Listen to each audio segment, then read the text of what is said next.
আসসালামু আলাইকুম। আজকে ঘরে থাকা সব মশলা দিয়ে চুলায় গ্রিল চিকেন তৈরি করব, আর সেই সাথে থাকছে গ্রিল চিকেনের একটি স্পেশাল সস।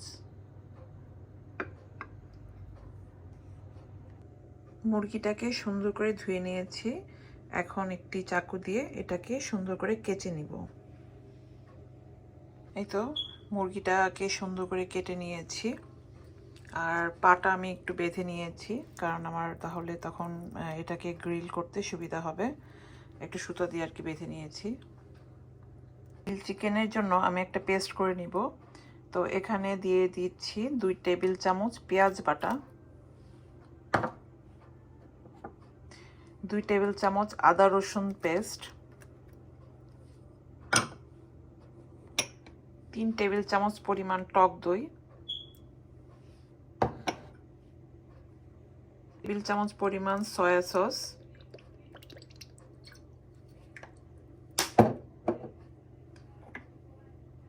1 টেবিল চামচ লেবুর রস,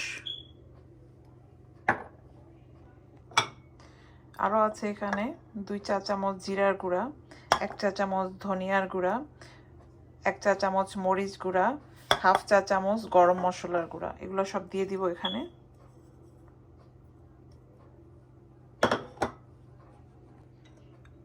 আর আছে এখানে 1 টেবিল চামচ পরিমাণ যে কোনো কাবাব মশলা, কেনা, এটা যে কোনো ব্র্যান্ডের।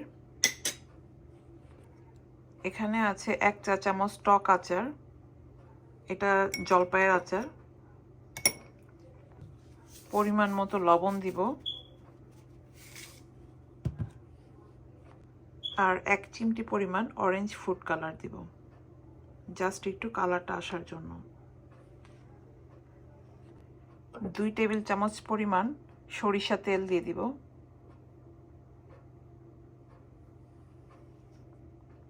আমি এখন সবগুলো মশলা খুব সুন্দর করে মাখিয়ে নিব।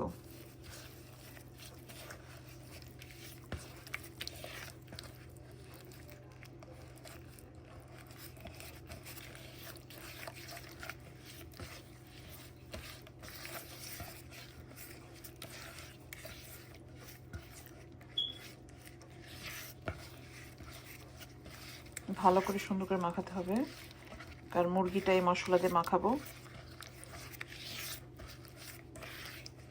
মুরগিটাকে মশলা দিয়ে দিয়েছি, এখন সুন্দর করে চারিপাশে মাখিয়ে নেব।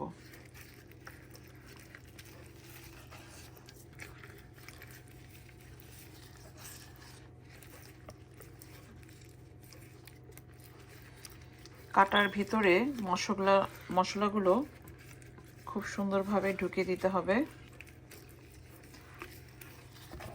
এক পাশ হয়ে গেলে সেম প্রসেসে ওই পাশটাও এইভাবে মাখিয়ে নেব।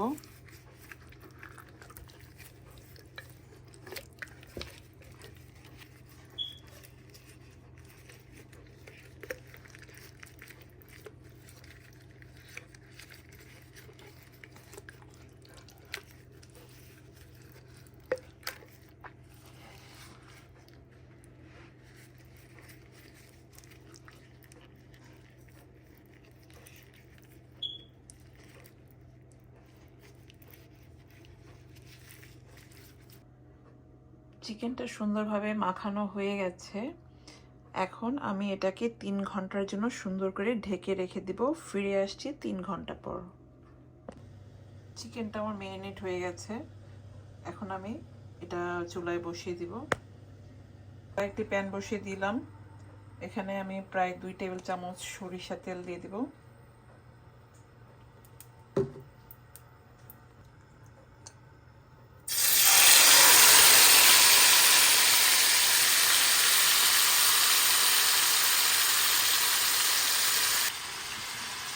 আমি আগে একটু ভেজে নিব 2 পাশে লাইট, তারপর এটা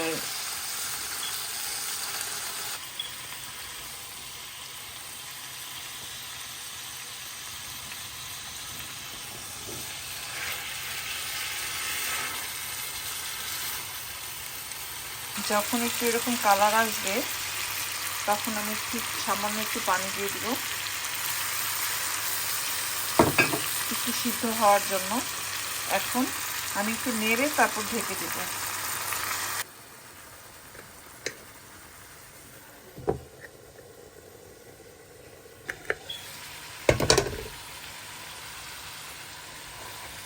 তুলা একটু এখানে লাগিয়ে দিব।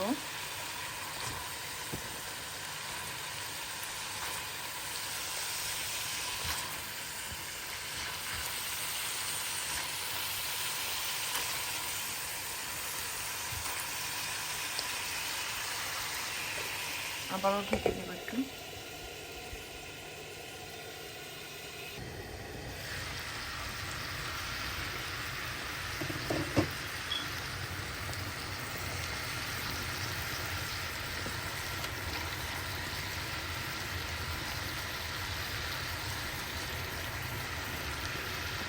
চুলাটা এখন একটু সামান্য বাড়িয়ে দিব, পানিটা যাবে।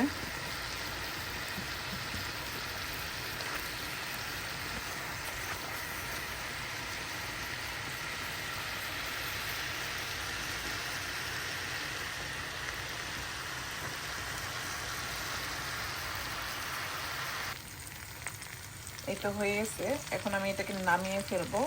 আর এই যে অবশিষ্ট যে মশলাগুলো থাকবে, এটাকে আমি একটা গ্রিল চিকেনের সস বানাবো। এখানে আমি সামান্য একটু পানি দিব যাতে মশলার কাঁচা গন্ধটা না থাকে, আর একটু টমেটো কেচাপ দিব।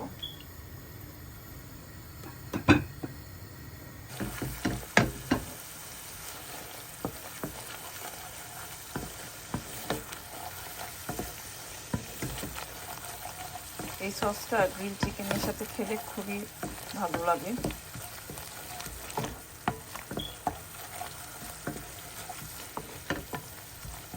হয়ে গেছে, এখন আমি একটা বাটিতে এটা ঢেলে ফেলবো। ব্যাস হয়ে গেল স্পেশাল সস। এখন এটাকে পরিবেশনের পালা।